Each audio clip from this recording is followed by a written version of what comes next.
Network. First, the headlines. Nigeria Navy reaffirms commitment to combat oil theft. Troops raid IPOB ESN hideout in Enugu State. IGP urges policemen to shun extortion. CBN releases 7 years financial statements. ECOWAS military chiefs to meet Saturday over Niger crisis. Rihanna welcomes second child. Two countries make 2023 WWC semi-final.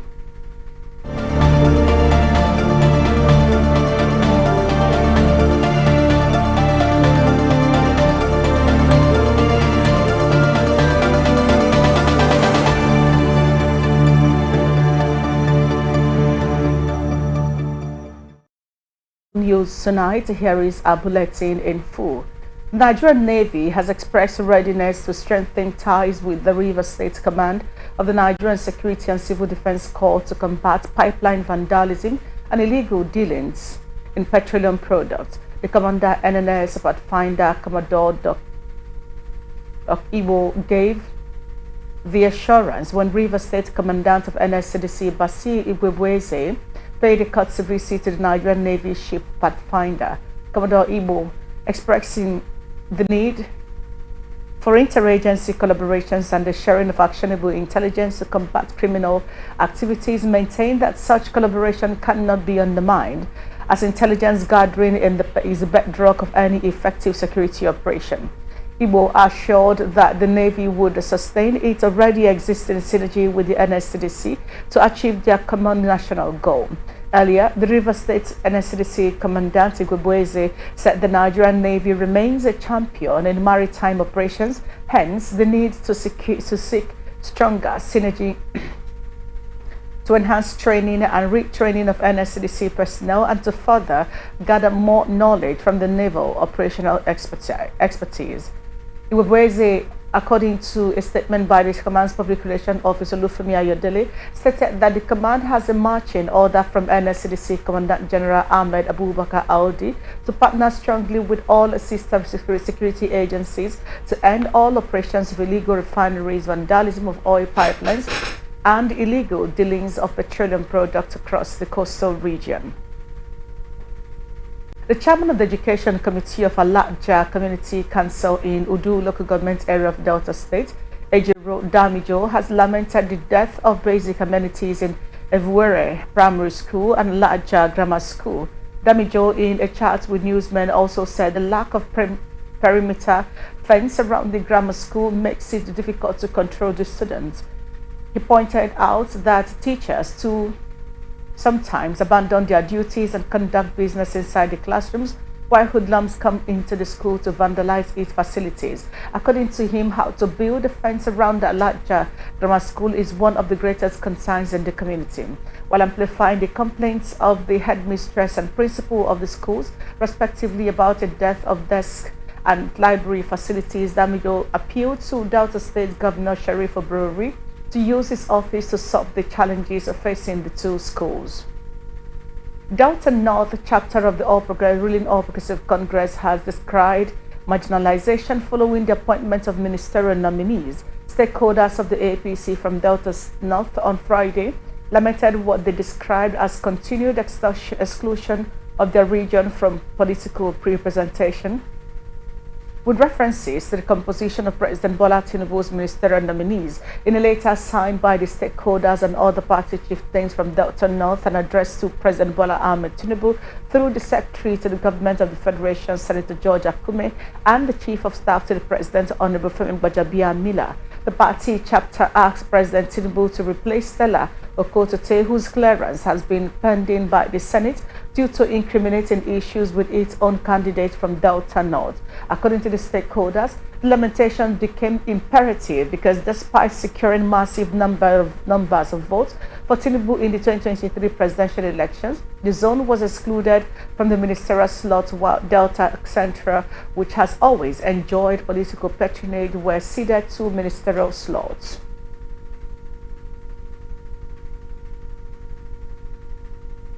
Former President Olusegun Obasanjo has revealed the only Christian leader in Nigeria that he thinks will make heaven Obasanjo made this statement at the funeral service of the late prelate emeritus of the Methodist Church of Nigeria, Dr. Sunday Mbang in Uyo, Akwa Ibom State. According to Obasanjo, the only Christian leader in Nigeria he is sure will make heaven is the late prelate.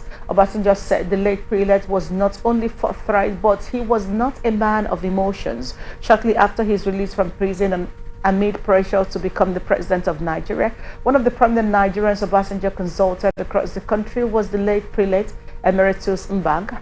Obasanjo said the late prelate emeritus was a man he always sought his advice because of his forthrightness. Mbang was a former president of the Christian Association of Nigeria and was the first black president of the World Methodist Council. He died in Uyo, Akwa Ibom State on Tuesday, May 16, 2023 at the age of 86. The Edo State Governor Godwin Obaseki has accused his deputy Philip Shaibu of planning to succeed him at all costs ahead of the state's governorship election scheduled to hold in 2024. According to Obaseki, Shaibu is so desperate to be the next governor of Edo State. He said while addressing stakeholders of the People's Democratic Party on the ongoing rift between him and Shaibu on Friday. The governor stressed that Shaibu's plan to become governor of the state in the next election is making him run a parallel government in their administration. Obaseki said he has repeatedly told Shaibu to keep his governorship ambition in check because there is still a lot of work to be done before next year's transition. Reports from Enugu State revealed that police have successfully neutralized 3 gunmen in a recent operation. The incident occurred in the Imufu community within Iweze North local government area. It was a combined effort of police special forces and operatives from Iweze North Police Division. According to a statement from the police public relations officer DSP Daniel Ndukwe, the police recovered 4 pump-action guns, 1 locally fabricated revolver gun, and pistol, each with 67 live cartridges. The hoodlums were also found with military camouflage uniforms, suspected fabrics of IPOB insignia, objects suspected to be amulets, and other items. The commissioner lauded the police operatives for their successful operation and urged them to remain firm, resilient, and maintain the tempo. The Enugu State Governor, Mr. Peter Mba, has assigned ministries to the newly sworn-in commissioners. According to a statement by Secretary to the Government of the Federal Government of the State, Professor Chidebere Onya, Professor Ndubueze Mba is in charge of education. Mrs. Ngozi Eni will man the Ministry of Children, Gender Affairs and Social Development. Prince Lawrence Eze is the Commissioner for Lands and Urban Development, and Patrick Nwabueze Ubro is in charge of agriculture and agro-industrialization, amongst others.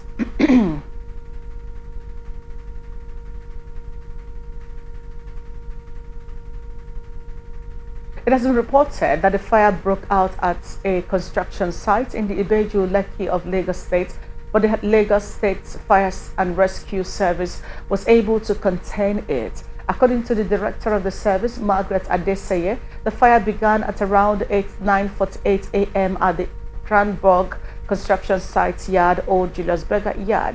The fire involved several containers used as a store for materials used in road construction, but the second fire crew of the Lagos State Fire and Rescue Service acted quickly and prevented the fire from spreading. Currently, they are still working on dampening down the area to wrap up the operations.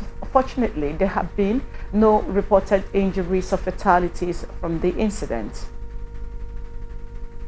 The management of the Lagos State Traffic Management Authority has warned skit and film makers to desist from the use of its uniform and kits without approval, saying henceforth offenders would be arrested and prosecuted. The general manager of LATSMA, Bolaji Ore Abba, who handed down the warning, frowned at the demeaning manner in which movie and skit makers portray LATSMA institution in their movies and skits using the uniform without a recourse to the Section 79 of the Criminal Law of Lagos State 2015, which criminalizes such unauthorized use.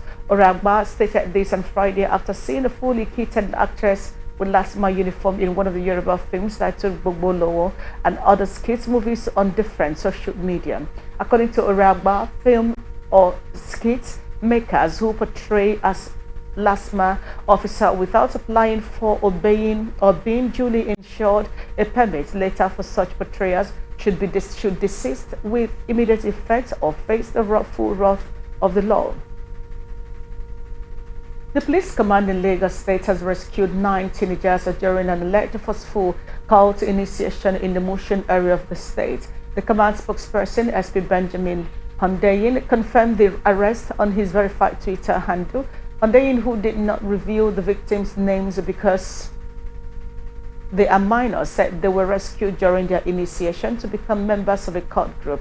While reacting to these developments on ATN Society Watch, a legal practitioner, Amarachi O'Hurley, blamed the action of old peers who pressure young ones to join fraternity and as such lure them into evil devices. Like this, what you find out is most children, either deliberately or indeliberately, they are made members of these cult groups because of the high-handedness from the people we call in quotes area boys, or the cult leaders that have placed it upon themselves to inflict hardship on young people. I remember sometime in Port Harcourt, if you're going to town area, definitely you might keep your good phone at home because someone might just call you, hey, give me your phone there, or someone might just call you, might not like your face and just beat you for any reason, or they feel you're not a member of any confraternity or any cult group.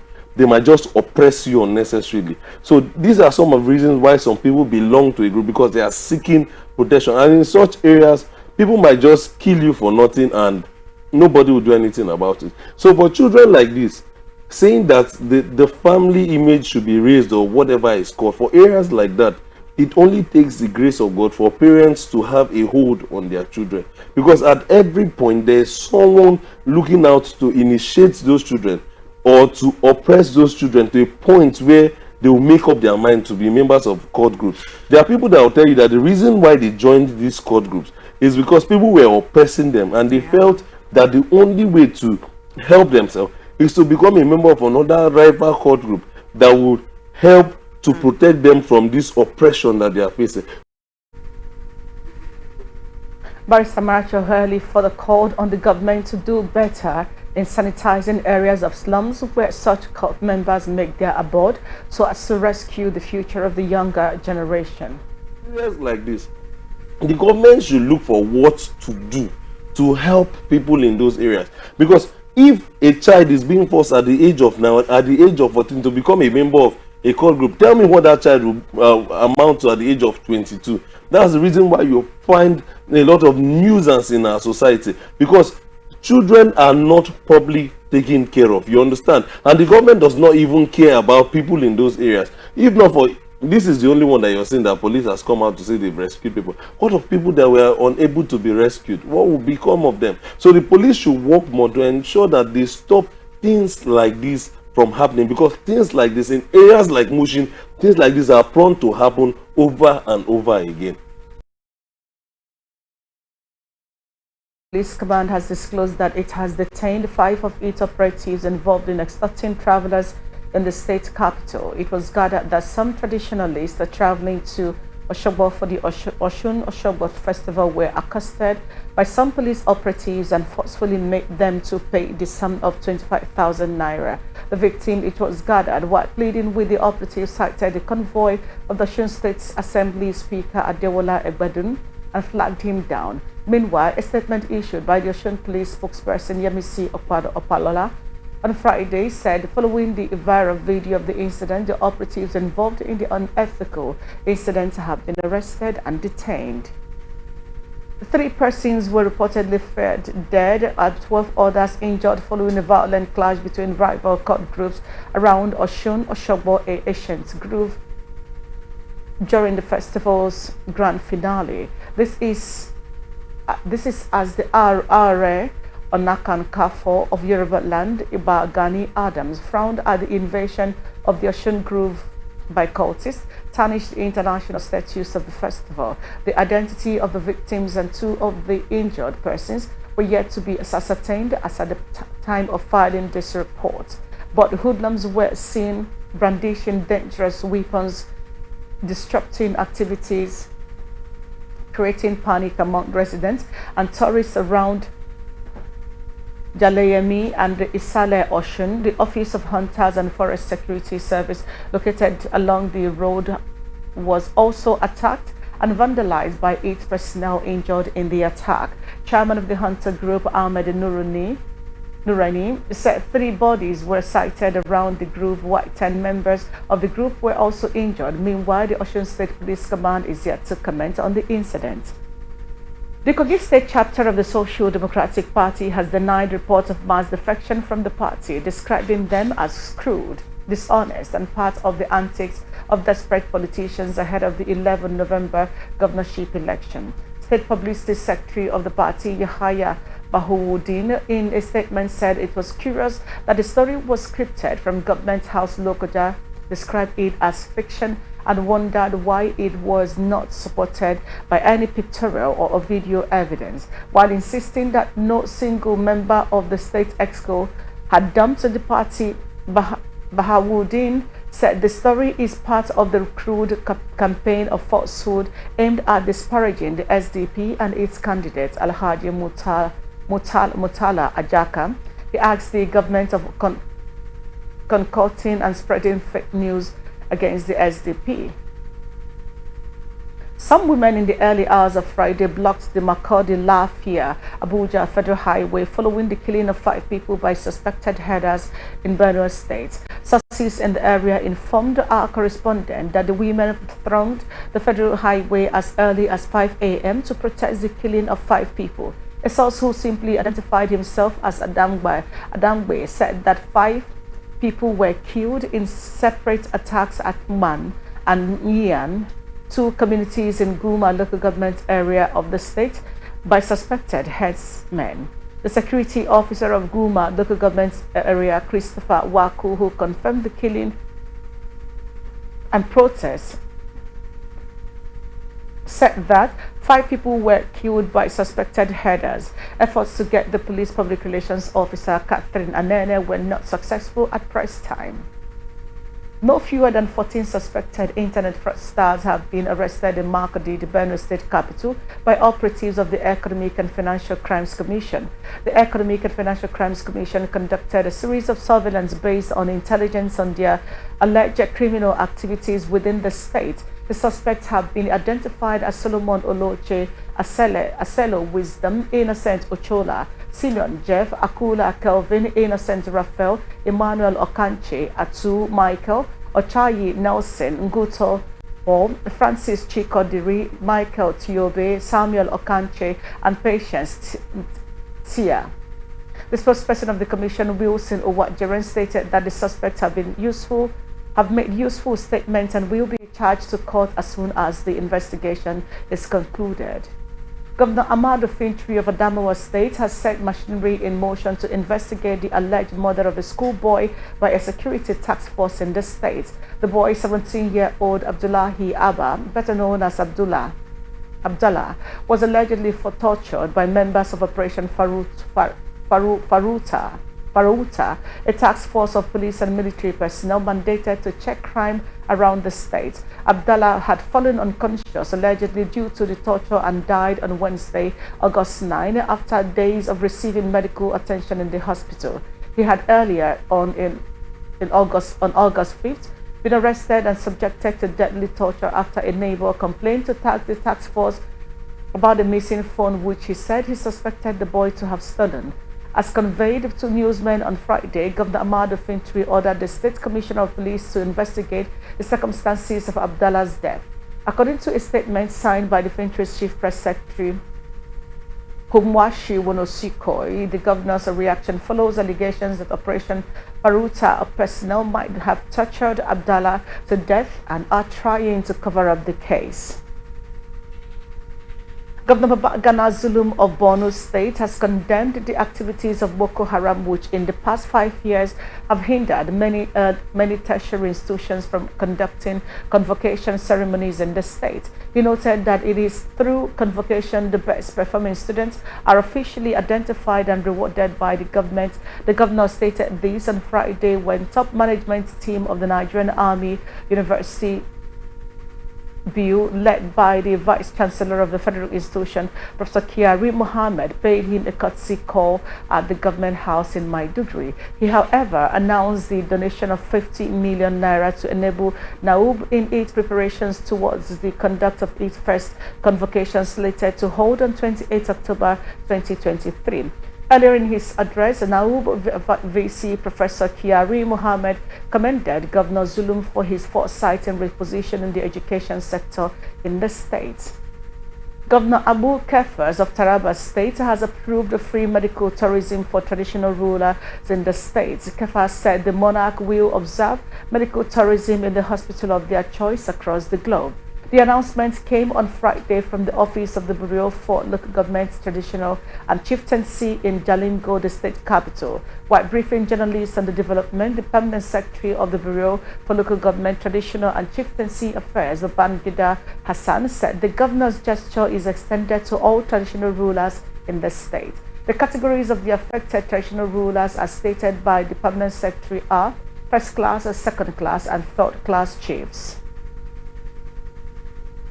A magistrate court in Jos has sentenced the 35-year-old trader Samuel Jigede to 4 months imprisonment for sending fake alerts after buying goods. Magistrate Shawomi Bokos summarily sentenced Jigede after he pleaded guilty. Bokos, however, gave the convict the option to pay a fine and a compensation of 15,000 in order to spend 3 months in jail. The magistrate said the punishment would serve as a deterrent to other would-be offenders. Earlier, the prosecution counsel Inspector Ibrahim Gakwat told the court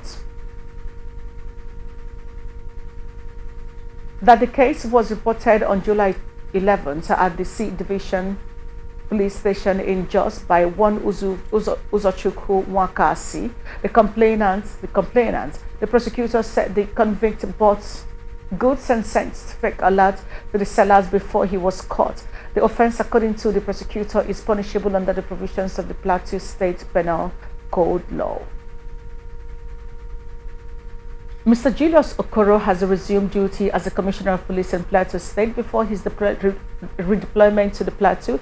He was the Commissioner of Police in charge of Benue State. A statement by the Police Public Relations Officer DSP Alfred Alabo issued in Jos on Friday stated that the Plateau State Police Command wishes to inform the people of the state that CP Okoro Alawari Julius has assumed duty as a Commissioner of Police. Plateau State Commander CP Okoro Alawari Julius hails from Sabama local government area of Bayelsa State.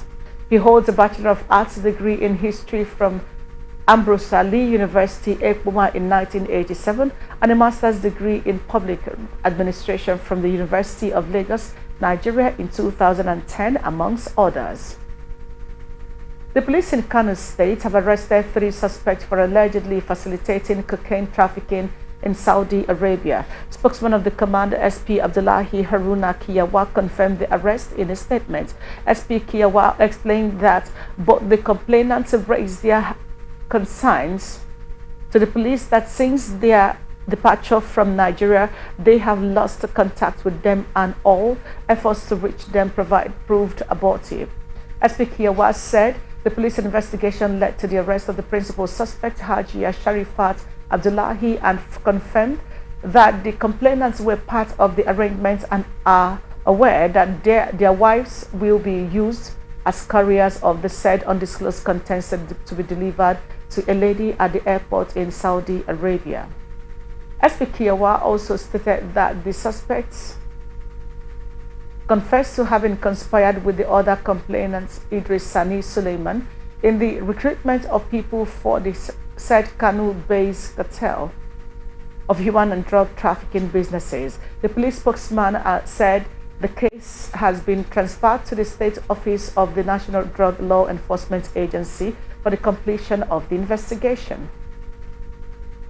In the meantime, the Acting Inspector General of Police, Kayode Egbetukun, says promotion in the police force will henceforth be based on merit. Egbetukun stated this while addressing officers and men of the Kano State Police Command on Friday. He also said there would be no more special promotions in the force.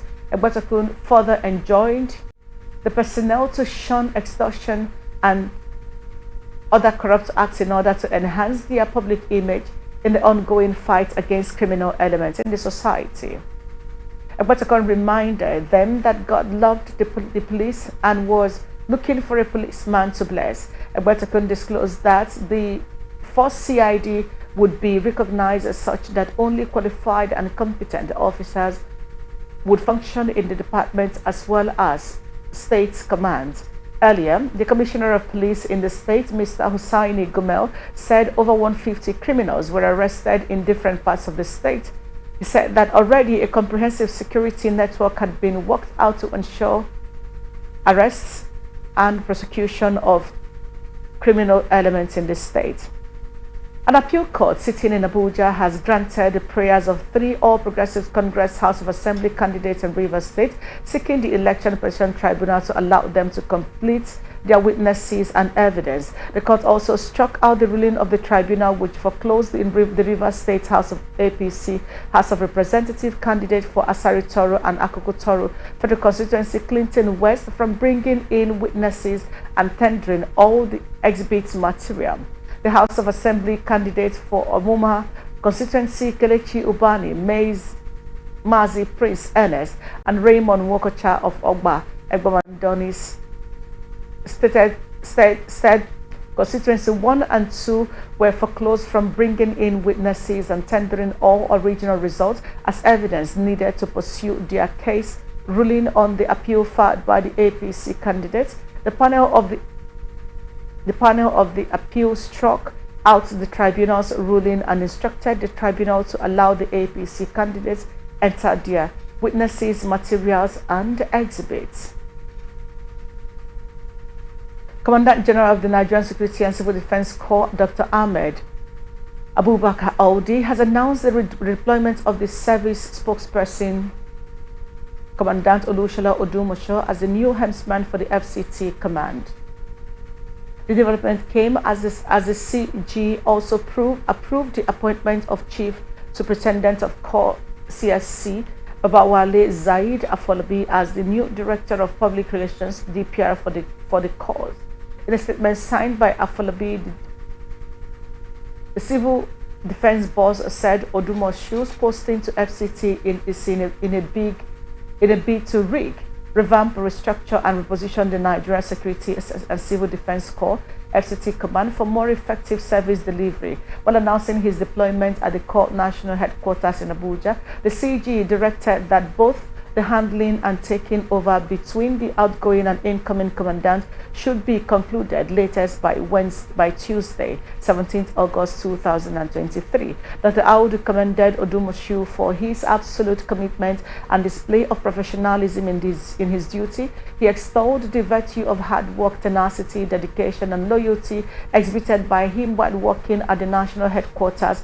Responding to the new FCT commandant thanked the CG for counting him worthy of providing leadership for the FCT command at this time. He assured that he would remain steadfast, hardworking, resolute, and committed to the ideals and vision of the CG in transforming, repositioning, and driving the Corps to an enviable height. You're watching the Global News on Atlantic Television Network. We'll be back to you after this break.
Right, good to have you back on the Global News tonight. Here is the rest of our stories.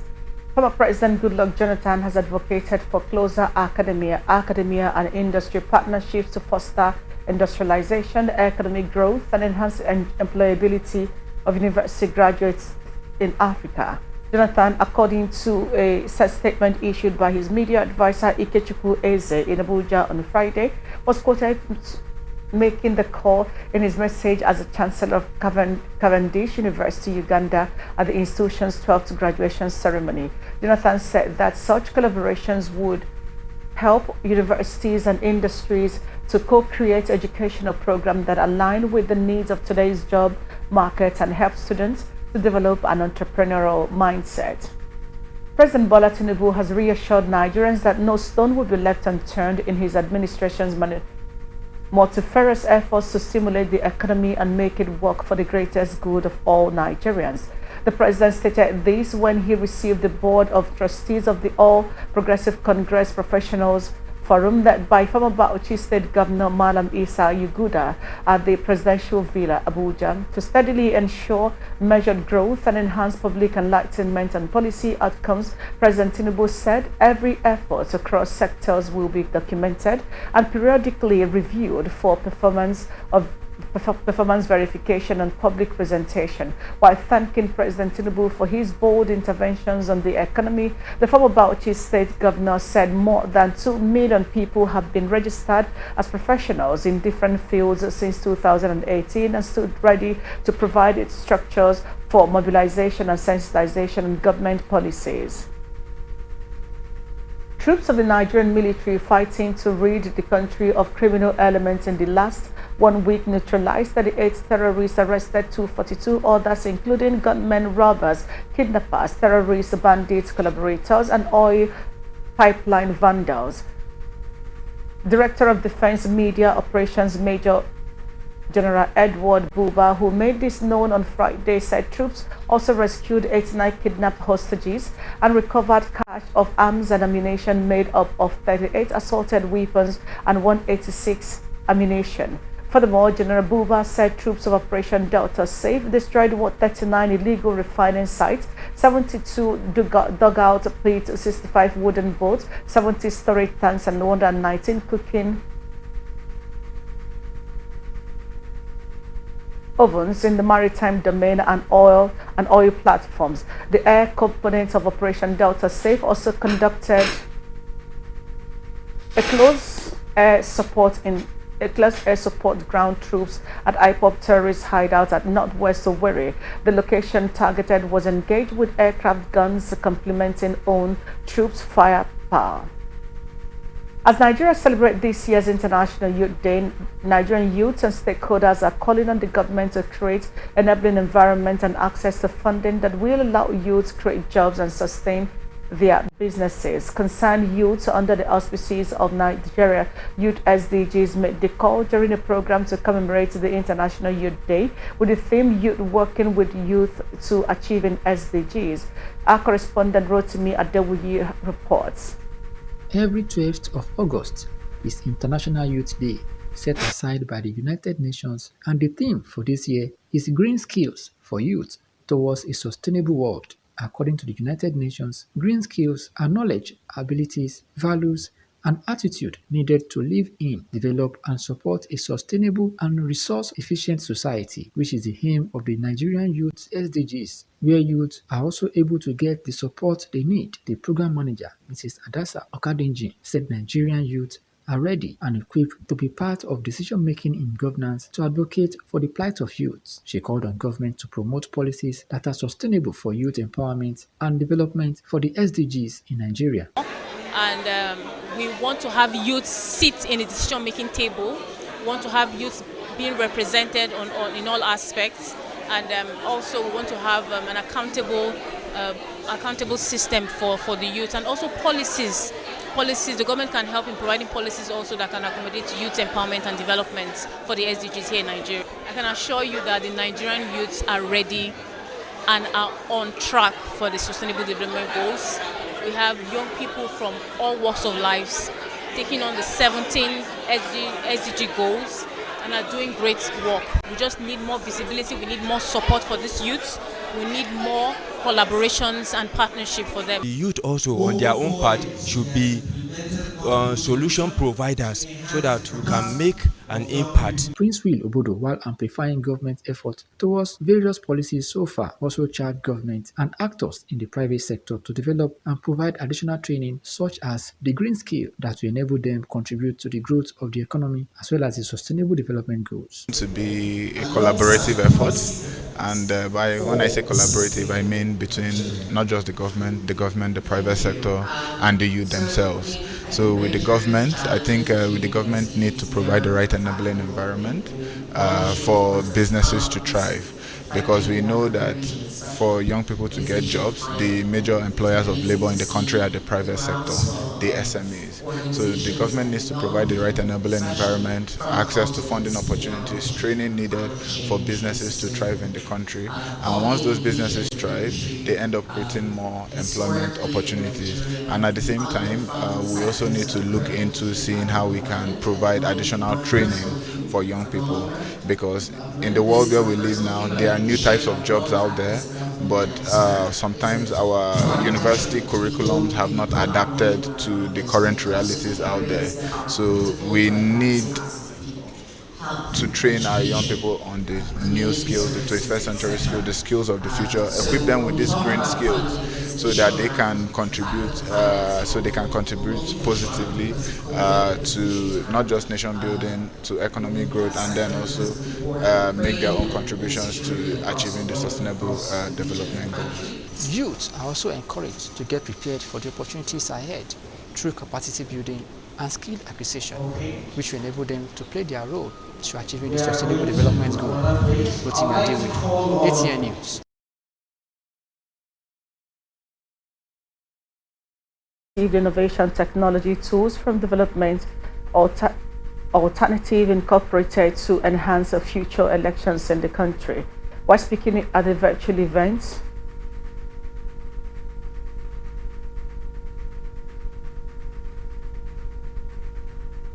the House of Representatives Ad Hoc Committee probing employment racketeering in agencies of the federal government has resolved to ensure warrant of arrest on Haruna Kolo, currently a staff of Asset Management Company, for his refusal to reappear before it despite issuing several invitations to him. Chairman of the Ad Hoc Committee, Yusuf Gadgi, made the announcement at the ongoing investigation by the committee, who is expected to submit its report to the House. Kolo, an ex-staff of the Federal Character Commission, had appeared before the committee on Monday over same allegations, claiming that he was involved in selling employment slots in collusion with the chairman of the commission, Muhiba Dankaka. We must come out with, this is just one thing, racketeering in what? Federal character. We are not talking about slot in other agencies. So please leave this thing. Don't, and I appeal. Just like I equally have emotions. I will see the truth, but you see someone saying lies. I have to tolerate it as a chairman. So you that are observers too need to tolerate some certain things. Don't talk by gesture, trying to determine, to preempt the outcome of this investigation. We are not going to allow that. If you like, say, what's your business? If people are talking, allow us to interact with those that are talking. But everybody is fair hearing. And at the end of the day, it is based on facts. And Allah Cattle Rearers Association of Nigeria has urged the economic community of West African states to review its military threat and economic sanction against the Niger Republic. The association stated that it is not in support of any economic sanction against Niger Republic, as it would be more harmful to the people, to the poor masses of Nigeria and other neighboring countries than the culprits and their surrogates. Additionally, it said the use of military in Niger Republic could directly affect pastoral occupation in the entire Sahel region, as herders cannot freely move in search of animal feeds and water points. The group also said it is important to consider all potential consequences and engage in dialogue to resolve political and military problems. The Economic Community of West African States has ordered its standby force to restore constitutional order in Niger Republic.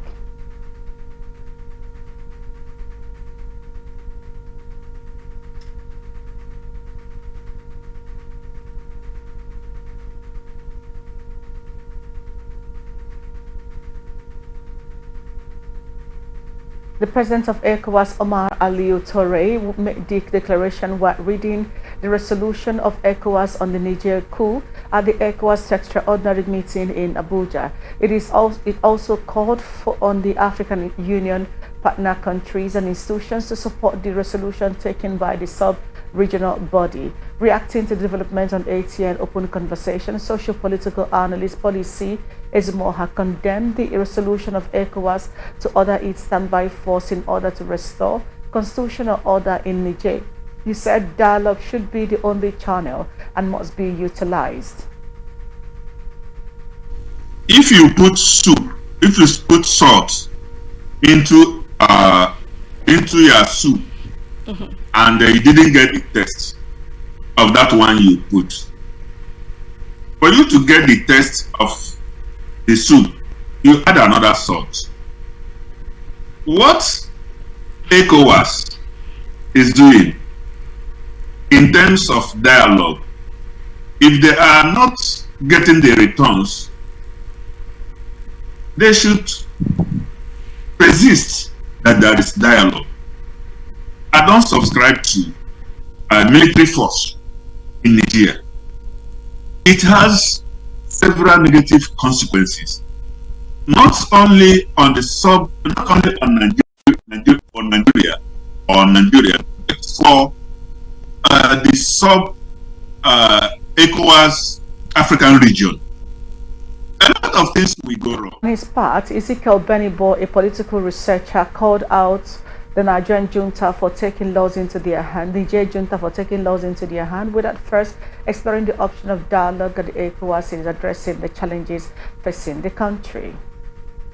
And when such things like this happen, you put up your complaints to the ECOWAS, and they will discuss. They will bring in the civilian president, talk with him to see how they can resolve these matters. But when coup occur in a country, it will be placed as references, and this same coup, even if they are happy that military has taken over power and later the military gave up the power to a rightful expected civilian, when such thing occur again, the military will come back. It becomes a law.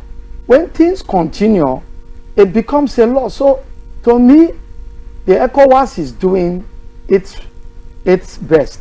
But the area where the Northerners are not too safe are also my concern, because it's very close to Niger Republic, and if peradventure the forceful entrance to the country to take restore constitutional order, it might bring a war, and it will affect some areas of Nigeria, I mean the north. So I think the president, our president, and the ECOWAS president, the affiliate country of ECOWAS should maintain peace, dialogue, diplomacy, keep doing it until the peace comes to stay. And now the business news. Independent Petroleum Marketers Association of Nigeria has stated that the price of premium motor spirit, popularly known as petrol, would continue to increase as long as the US dollar rose in the foreign exchange markets.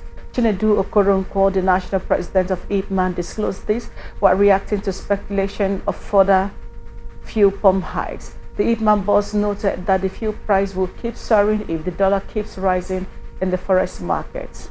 Reacting to the development on ATM blow, the civil society advocate Fineface Dumnamene supported the statement by IPMAN, noting that variance in the price of the dollar is a determinant factor in the pump price of premium motor spirit, and he called for compressed natural gas and automobiles to be made available to lessen dependency on PMS. And here and what they are saying, because if the price of the dollar continues to rise this way, there is no how they can hold back the price of PMS, because they are buying and they have to make gains, and the currency is not stable, it's not strong, is very, very weak, and in as much as they continue to spend more to import, they are going to put that on the final consumer. So the tendency is there, and the month of August is still very fresh. Today 11th, so I think that even before the month runs out, we are going to have an increment in price. But there is something that happened after the second increment. The first increment put the price at 511 naira then, and then it moved to 617 naira. What we have seen in the market today, the forces of demand and supply is like trying to bring in some stability and changing its price. You hardly can find any filling station today across the River State, for instance, where I'm very familiar with because I live here, that sell at exactly 617 naira. So you still see 5 something, 558 and 590, 591 is stabilizing at 591 as against the 617, which is the official price they peg. So I'm still saying that in as much as things are the way they are and the dollar is not allowed to go further, but which I think is going to be difficult, then we are going to now be moving towards the mark of 617 naira per dollar and then move further to that point. But now the consumers are going to suffer more because this is what we depend on. I have interacted with some motorists. They tell us how they are unable to even meet up paying for the vehicles they took on hire purchase, the ones they drive, because they spend so much money on PMS. And the commuters, passengers are not willing to pay, and also because they don't have. Just days ago, I also saw someone that showcased his shoe, how it is now looking like after so much trekking, because he couldn't pay transport. So all these are challenges. So the issue of bringing on board the compressed natural gas is very, very key, because if that gas is brought in and it's a bit cheaper and vehicles that can run them are made available, it's going to help. The Namena also spoke on the effect of the current pump price on Nigerians, but reiterated that the coming back of subsidy is not an option. Rather, the government should intensify efforts to get the refineries working. Even we that are running generator with fuel in the office, home, and running your car, it's not very easy. So it's telling on everybody.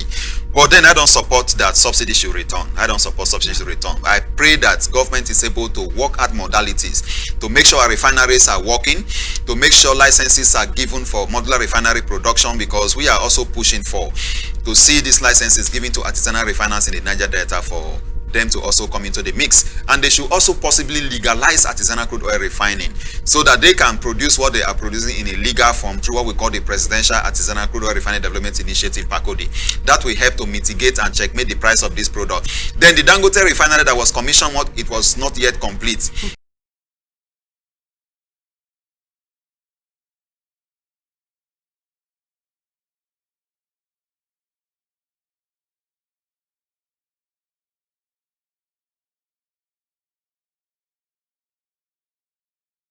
It is great to see plans for the 2023 Lagos State Chamber of Commerce International Business Conference and Expo Invest Nigeria, which will bring together about 80 countries from around the world. The Lagos Chamber of Commerce and Industry is partnering with the Ministry of Foreign Affairs and Ministry of Industry, Trade and Investment to host the event at the Eco Hotel and Suite in Victoria Island on Tuesday 29th and Wednesday 30th August 2023. The event will feature the signing of landmark investment agreements between Nigeria and other countries, as well as the introduction of 10 unicorn companies to the Nigerian economy and the establishment of 1,000 new startups. The highlights of the event will include a business forum headlined by the Presidency, state government, diplomats, Ministry of Foreign Affairs and Ministry of Industry, Trade and Investment, and leaders of the organized private sector. In addition, there will be a governors section where 5 state governors will speak to audience on investment opportunities in their state and the available incentives, amongst others. The Central Bank of Nigeria has released its consolidated financial statement for the last 7 years. It is important for the public to have access to this information, and also impressive that the CBN is taking steps towards transparency. According to the statement, the CBN declared a profit after tax of 103.8 billion naira in 2022, which is a significant increase from the previous year. However, it is also interesting to note that the CBN owes JP Morgan and Goldman Sachs a combined sum of $7.5 billion as of the financial year ended December 2022. Also, the Apex Bank is taking steps towards accountability under the leadership of Acting Governor Folashadun Shonubi. And I'll bring international tidbits. West African military chiefs will meet on Saturday following a summit that ordered the deployment of a standby force in the effort to resolve the Niger crisis. Regional military sources said the talks among chiefs of staff of the Economic Community of West African States will take place in the Ghanaian capital, Accra. Yesterday, the regional bloc rising from its extraordinary summit in Abuja ordered the immediate deployment of a standby force to restore constitutional order in Niger. The decision was a result of the failure of the Niger junta to honor in a one-week plan to release ousted President Mohamed Bazoum and restore democracy. Instead, the junta formed a new government to be headed by a transitional Prime Minister Ali Mohamed Lemine Zain. In its reaction to the bloc's standby force, the junta threatened to kill Bazoum if there is any military intervention from the neighboring country. The African Union has pledged support to the West African Community of Nations. The union's chairman Moussa Faki Mahamat, in a statement, said he stands behind the group's response to the coup in Niger. After a key summit in Nigeria's capital, Abuja, on Thursday, ECOWAS instructed its military chiefs to put together an intervention force for possible deployment in Niger, but stressed that the key priority was to move forward by peaceful means. Mahamat also reiterated his call for the immediate release of ousted Nigerian President Mohamed Bazoum and all members of his family and government. The commander of the elite unit, Abdurrahman Tchani, subsequently appointed himself the new ruler and dissolved the constitution. The international community condemned the coup and pushed the coup leaders to restore order and hand power back. Floods and landslides caused by monsoon rains have killed 5 people around and forced the evacuation of around 40,000 others in Myanmar. Lei Chui Zin-u, director of Myanmar's social welfare, said 5 people have been killed, around 37,000 people have been evacuated already around Myanmar, with the figure set to rise above 40,000 on Friday. Myanmar is hit by heavy rains every year around this time, but extreme weather events have struck around the globe in recent weeks. Event scientists say are made worse by climate change.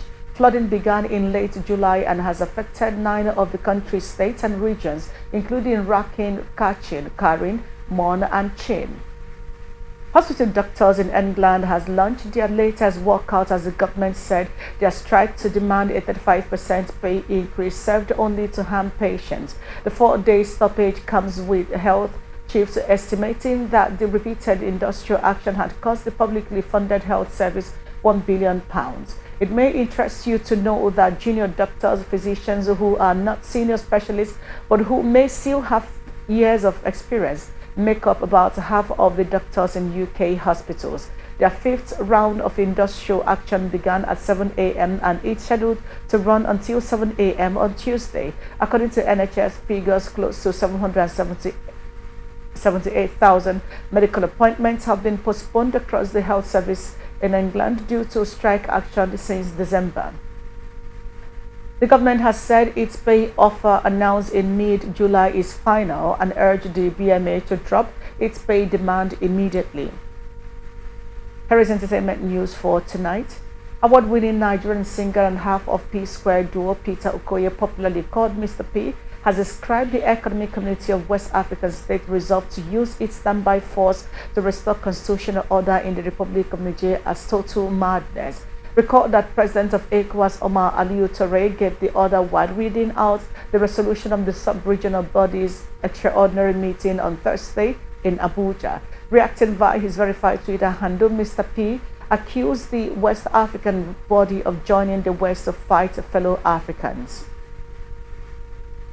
Elon Musk has stated that his much hyped cage fight with Mark Zuckerberg would take place in Italy as authorities confirm talks about hosting a great charity event, while any showdown between the two tech titans has yet to be officially confirmed. Musk said on his ex social media platform, formerly known as Twitter, that arrangements were advancing. Italian Culture Minister Gennaro Sanguiliano's confirmed this, speaking to Musk about how to organize a great charity event evoking history, adding that any match will not be held in Rome. In a statement, Sanguiliano said any event with Musk would raise a huge sum, many millions of euros, that will be donated to two important Italian projects.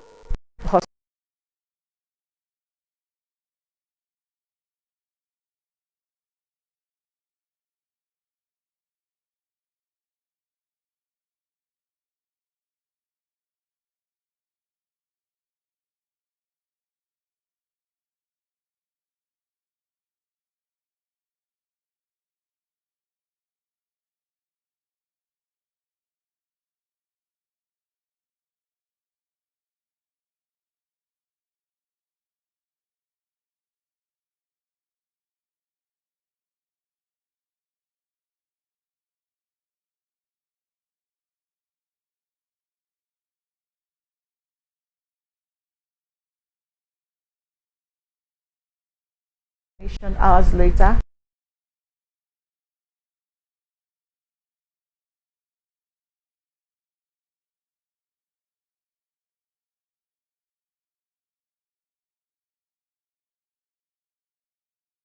couple confirmed that she gave birth to a beautiful and healthy baby girl. The billionaire businesswoman and the little angel are doing well, resting, recovering, and bonding in the couple's Los Angeles mansion. The singer announced her pregnancy in the most spectacular way during her show-stopping performance at the Super Bowl halftime show. She was seen rubbing her stomach and unzipping her outfit to reveal her growing belly, wearing a form-fitting red jumpsuit. The confirmation came shortly through her representatives, who confirmed the news to Rolling Stone that she was indeed expecting her second child. It's a big congratulations to Rihanna and A$AP Rocky, and welcome to the world, the baby girl.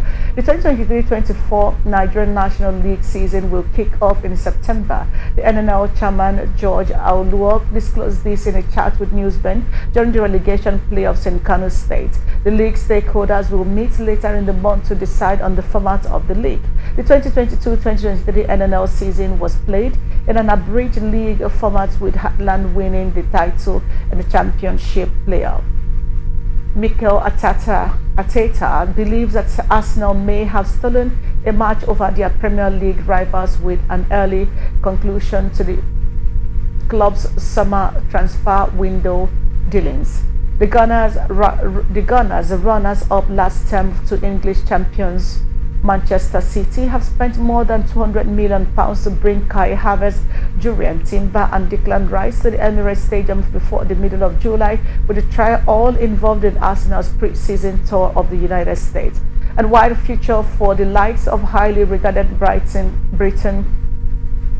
midfielder Moises Caicedo remains uncertain, Arteta said there was an advantage to assembling his squad well before the start of the new season. Spanish boss Arteta, whose Arsenal side beat Manchester City on penalties to win the Community Shield at Wembley last weekend. At least two countries have qualified for the semi-final of the ongoing 2023 FIFA Women's World Cup taking place in New Zealand and Australia. The two countries are Spain and Sweden. This comes following the conclusion of Friday's quarter-final fixtures. Spain had defeated Netherlands 2-1, Sweden on the other hand won 2-1 Japan. The remaining quarter-final fixtures will take place on Saturday. Australia will take on France, and while England will tackle Colombia. And that's the global news for tonight. But before we go, here is another look at the major stories. Nigerian Navy reaffirms commitment to combat oil theft. Troops raid IPOB ESN hideout in Enugu State. IGP urges policemen to shun extortion. CBN releases 7 years financial statements. ECOWAS military chiefs to meet Saturday over Niger crisis. Rihanna welcomes second child. Two countries makes 2023 WWC semi-final. I'm Vivian Douglas. Thank you for watching. You can follow us on our social media pages. On Twitter, X, we are Atlantic TV Net. On Facebook and YouTube, we're Atlantic Television Network. On Instagram and TikTok, we're Atlantic TV Network 1. Do remember that peace and unity are the pathway to progress. Have a good night.